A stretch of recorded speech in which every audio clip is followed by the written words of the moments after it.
Oh hey, thanks for joining me. Today, we're going to talk about intuition versus sensing because I've gotten a couple of comments that have asked, Frank, could you do a video explaining N versus S? So that's what we're going to do. And I thought to myself, why don't I illustrate it in a kind of fun way? So I'm going to show you through the music of Lennon and McCartney how these two guys exemplify intuition versus sensing through their songs. First, I want to point out that I just put out my 5th episode of my podcast. It's called, what is it called?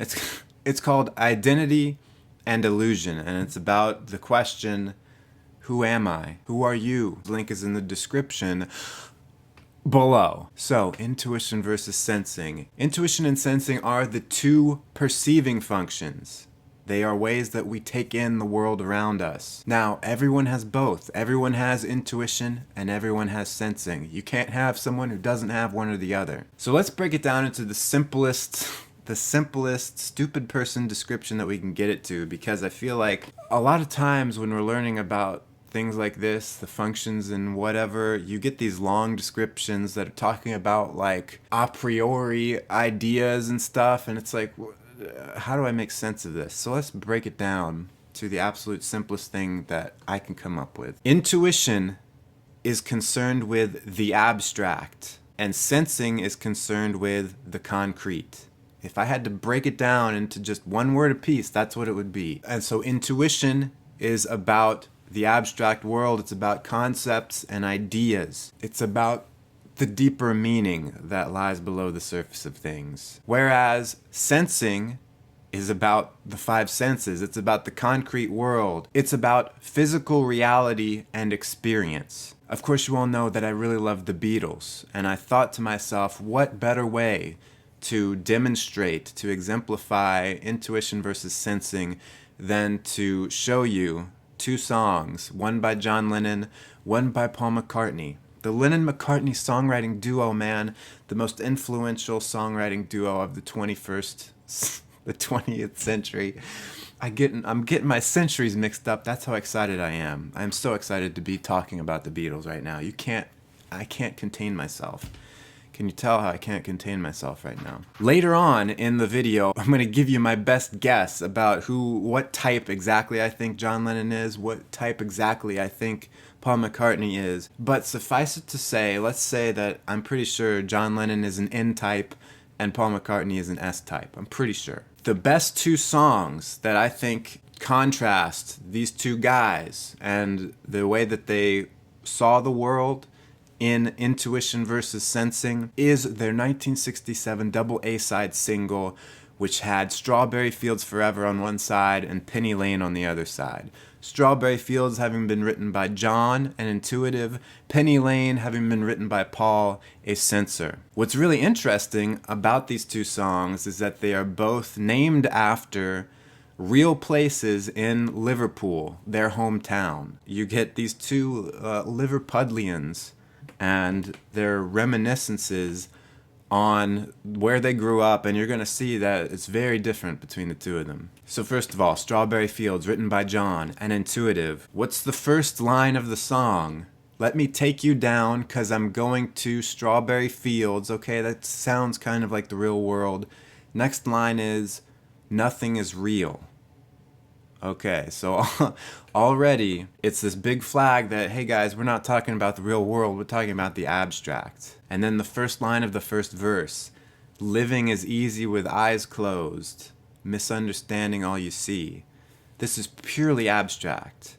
Line after line of this song. And of course, the line I mentioned before several videos ago, no one I think is in my tree. It's purely symbolic. He's not talking about a real tree. There's a deeper meaning to it. It's all abstract. It's all symbols and metaphors, probing into what anything means. Does anything mean anything? And then there's all this surreal imagery. This is pure abstract. This is pure intuition. Meanwhile, on the flip side of that record is Penny Lane, written by Paul, a censor. What's the first line of Penny Lane?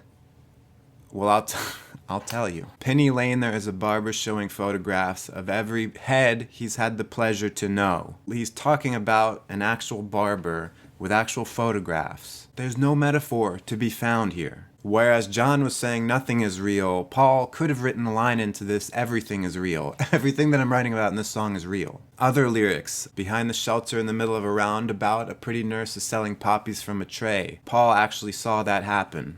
He saw a nurse selling poppies. It's all concrete. Now, of course, you see this on other songs that the Beatles have written. It's interesting, though. John frequently writes songs that are just all in the sensory, all concrete stuff. There's nothing abstract about him, but other times he goes way into the abstract. Paul, on the other hand, unless I'm forgetting something, Paul rarely, if ever, in the Beatles and in his long, illustrious solo career, ever goes into the abstract. He just doesn't like to go there very often. Think about like their most famous songs in their solo career. John's most popular song is Imagine. Imagine there's no heaven, it's easy if you try. He's not talking about the real world and experience. He's talking about these bigger than life concepts. Whereas Paul's #1 hit single in his solo career was Silly Love Songs, which has the lyrics, "Do you think that people would have had enough of silly love songs? I look around me and I see it isn't so." He's literally just talking about love songs. Do we have enough? Do we need more? There's nothing terribly abstract about it. Okay, so what types are the Beatles? Specifically John Lennon and Paul McCartney. I found a really interesting article on stellarmaze.com that goes really in depth into this. You all should check it out. I'll put it in the description. And I pretty much agree with the article. The article types Paul McCartney as an ISFJ, which I totally see. Paul strikes me as very plausibly someone who has dominant introverted sensing with really well-developed auxiliary extroverted feeling. Now, John Lennon, on the other hand, Blake, the writer at Stellar Maze, he puts forward that John Lennon is an INTJ. But first of all, he talks about how a lot of people try to type Lennon as an INFP and that John Lennon was just too much of a jerk, too much of a butthead to really be an INFP. He says that no INFP could ever be as crappy of a person as John Lennon. And if you know anything about John Lennon, you know that he kind of just did whatever he wanted and didn't care if he was screwing over other people. However, I think it's letting a bit of a bias in if you don't think that someone could have a certain cognitive stack just because they're not a nice person. Blake also suggests in the comments of that article that Lennon actually might be INFJ. And a lot of you in the comments, when I've talked about the Beatles before, say, oh yeah, John was an INFJ. I can see maybe there being dominant introverted intuition there. However, I don't really see John exhibiting any extroverted feeling.